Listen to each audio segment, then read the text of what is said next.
दोस्तों, आशा पारेख 80 साल की हो गई हैं। उनके बर्थडे से पहले भारत सरकार ने उनको एक अनमोल तोहफा दिया, उनको दादा साहेब फाल्के अवार्ड से नवाजकर।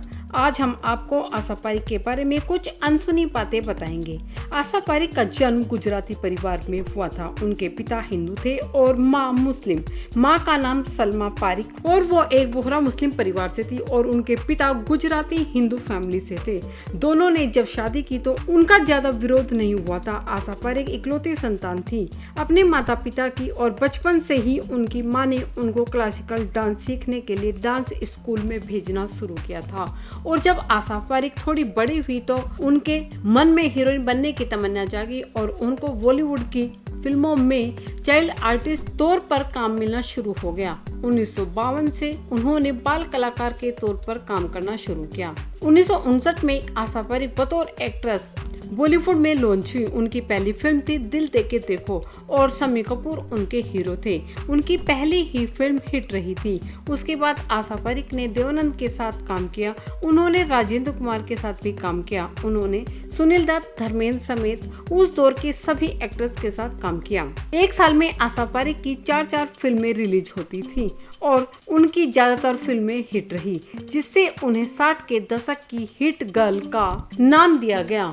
बहुत से एक्टर जो अपनी फिल्मों में फ्लॉप रहते थे, आशा पारेख के साथ काम करके उनको भी हिट फिल्म का तमगा मिला और उनका करियर चल पड़ा। कह सकते हैं कि करीब 15 सालों तक आशा पारेख अपनी एक्टिंग, डांसिंग और खूबसूरत चेहरे की वजह से बॉलीवुड के फलक पर छाई रही और उन्होंने एक से बढ़कर एक हिट फिल्में दी।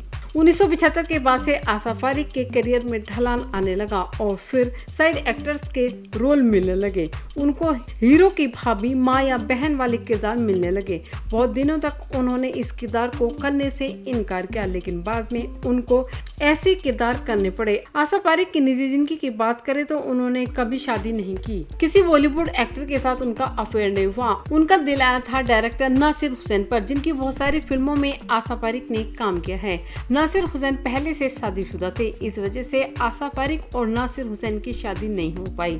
इस बात का खुलासा आशा पारेख ने खुद अपनी बायोग्राफी में किया है।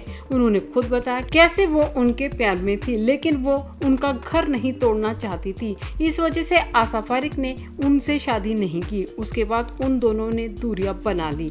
आशा पारेख के बारे में ये भी कहा जाता है कि उन्होंने एक बार अमेरिका के एक बिजनेसमैन से शादी करने की प्लानिंग की थी, लेकिन उस बिजनेसमैन की एक गर्लफ्रेंड थी जिसको वह छोड़ना नहीं चाहता था। इससे आशा पारेख को लगा कि वह इस रिश्ते से खुश नहीं रह पाएगी।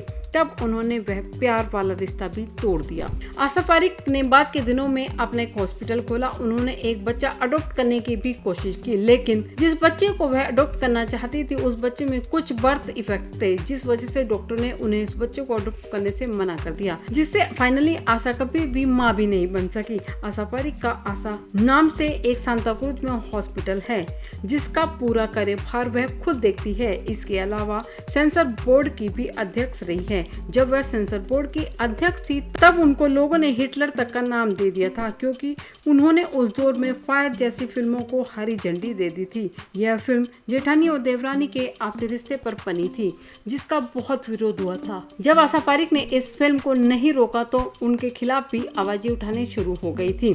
आशा पारेख को 80 साल की उम्र में बहुत ही बेहतरीन तोहफा मिला, दादा साहेब फाल्के अवार्ड। उनको अवार्ड देने पर भी बहुत से लोगों ने राजनीति की। उनको कहा गया कि वह ये अवार्ड डिजर्व नहीं करती। बीजेपी सरकार ने गुजरात के चुनाव जीतने पर ये अवार्ड दिया, लेकिन उनके बहुत से कदरदान ऐसे हैं जिनको लगता है कि आशा पारेख ने हिंदी सिनेमा में अपना अच्छा योगदान दिया है और वह ये अवार्ड डिजर्व करती है।